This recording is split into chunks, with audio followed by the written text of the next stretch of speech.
guys, Paul McLean, and I'm here with Rochelle Nielsen. Hey guys. And Rochelle, you've become, I would say like a household name within Family First Life.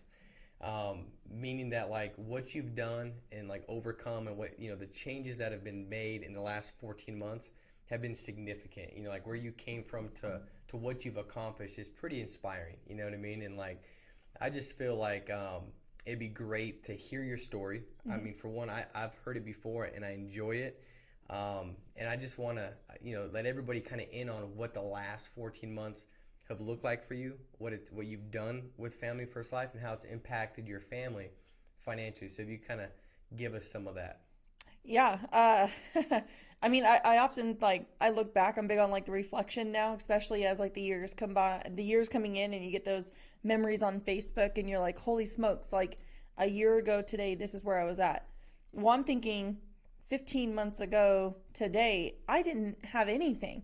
I had really no spirit of positive influence. I didn't have any money. Like I was lack thereof in money. Like when I think of from where I was then to where I am now, everything has changed. And it's not just the small things, it's the big things. And back again into the small things, it's the way in which I purchase food, it's the way I can provide for my kids, it's the way I can run a business, it's how I'm confident when I walk into a room.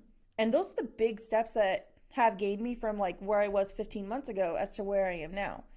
15 months ago, I walked into the room and I had this cascade of fake success and happiness, and now it's legitimate happiness, it's legitimate financial freedom, it's legitimacy and being able to raise my kids and provide for them versus which kid gets provided for today or getting bare minimum for them, or I'm sorry Mackenzie, we can't get your medication because I don't have $1,500 to provide this for you.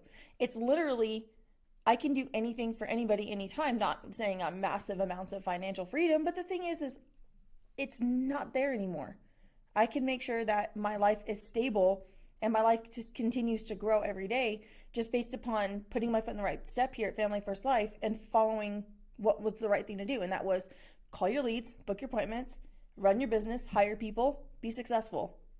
Well, hey, real quick, I want to make a point because that's so good. And I think that a lot of people do that. I think, you look at social media like Instagram, for instance, and like it's everybody's highlight reel. And, I've done it. Like I always say, like I got my 4-year-old and I posted this beautiful post, I was like proud dad moment. She did the family values, like honor Jesus, honor parents, honor others. Those are our family values. And so she got them down and it was a video. So I was like, this is good. Like, and I posted it. So everybody's like, man, look at Paul. He's like a superstar dad, like, but what they didn't know was like the minute before that, I think she was just trying to suck up to me for one, because she just got done throwing like a horrific fit, one of those fits where I thought she had like a knife in her pants, and she had that look in her eye, like you. she was losing it. Her arm was like out of its socket, like whipping it around. I was like, it's like a deadly weapon, And then she got past that, and then she's like, Dad, I got my And so I posted that, but I didn't post the other thing. And I think that a lot of times we think everything is going so perfect for people, and it's not. No. Like that person's got this going on, that person's got that going on.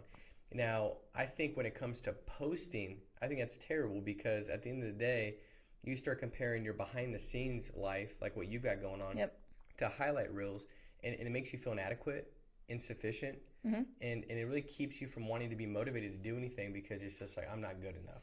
Yeah. And it's just fallacy. I think nowadays, as the world becomes more artificial, partially due to all these social media platforms, that authenticity is shining so much more bright than it ever has before.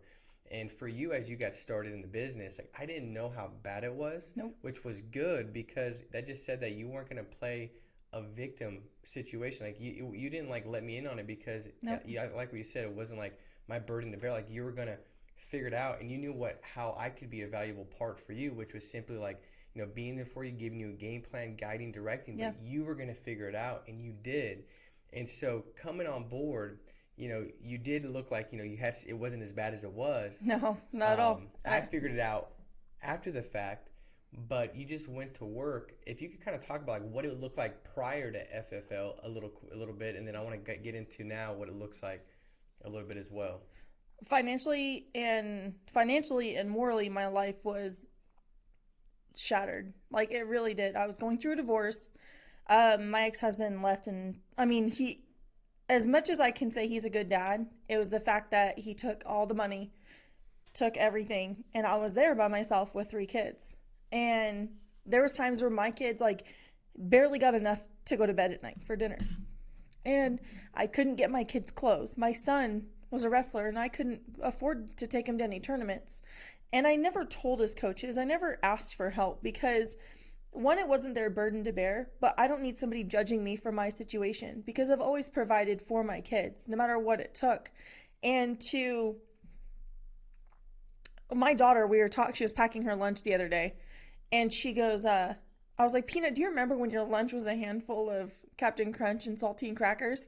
She goes, Mommy, that was such a bad lunch. And I'm like, I look at you now and you have like a little tote and you take some for your friends. And I'm like, it's the small things have made the biggest difference because 15 months ago, my kids didn't have food. My car was repossessed. I had no money in my account. I couldn't provide for my kids. I didn't have money to get my daughter her nebulizer. Do you know how hard that is as a mom? When your daughter has an asthma attack and they're like, oh, it's $250, Miss Nielsen. I don't have it. And then we have nothing. So I'm trying to like figure out what I need to do and pray to every God available that she doesn't have an asthma attack. And to go from that to paying for her braces in one swipe of my ATM card, that's the blessing. It's the blessing that my kids see everything. They see where hard work is paying off because when I started, we had nothing. Like when we decided, I had a discussion with my friend whose company I was working for, and I had good support with her. She's one of my very best friends. And after I went to the pre-conference, had the discussion when I was leaving, told them, got a severance, and they made sure like the rent was paid. I was able to pay for my exam and I was able to go into courses. So did that. And we didn't have anything. We had no internet. I had a cell phone. We hotspotted. And my kids stayed diligent on the fact of this is gonna change our life. Because I had to talk with them like I don't like this life for you. So we're gonna sacrifice a regret. We're gonna sacrifice everything right now. Because I'm not gonna regret this. I promise you it's gonna make a better life for you. I promise you it's my job. I promise. And we had a discussion at a year anniversary of Family First Life being here. And the promise was fulfilled, and we're having another discussion about gratitude and how to transform it.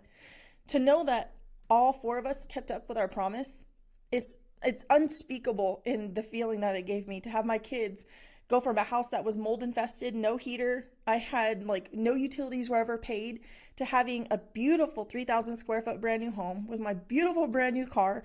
My daughter's medications are just in plethora, and food is in abundance. Like to have that. To have your life completely transformed, and now you're talking about gratitude versus desire, that's the biggest thing. Because it's not just growing a business, it's setting the stones for my kids for success. And that's what I think the biggest thing has been changed is I didn't do it for myself. We all did it together, and everybody's changed in my family.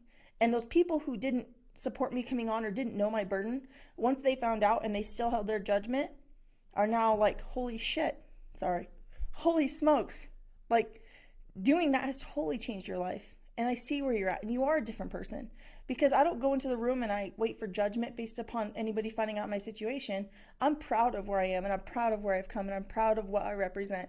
And I like that the same people who had the judgment towards me are coming to me for advice because what they once thought wasn't. And now they understand the fight that I went through. Well, I'll tell you what, I'm glad that I think Eddie kept the camera on you while you were telling that story. You did get teary-eyed. I was like, I'm glad you kept talking, so I was good. I could collect myself. I'm proud of you, and I mean it, and I've seen the progression, from day one to now 14 months in, and you got great kids, and to see what you're able to do for them, and to show them like, hey, this is what success looks like. Like most people get it wrong, and they just kind of muddle around and they don't ever want to look up and say, hey, what's better and what can I do to change and increase my ability to provide for my family. You said, no, this is enough and I'm going to do something different. And I know that the kids are able to watch you go out there and just pay the price to have something better and bigger, and nothing worthwhile is downhill. Everything worthwhile is uphill, and the habits that you got to develop are uphill habits. And most people are trying to develop, go to the top, and they've got downhill habits. You've shifted habits in the way you think of things and how you develop. I mean, it's so good. And so I love seeing what you've done. I'm proud of you. And it's 14 months in, 200 grand plus you've surpassed, and it's just going to keep getting better. So thank you That's for more than I've made my entire life. I made it in 14 months. That's exciting. It's just getting started. Yeah. It's only at the beginning, and it's going to get crazy. So Chapter 1. awesome. All right. Thank you, Rochelle. Thank you, Paul. See you guys.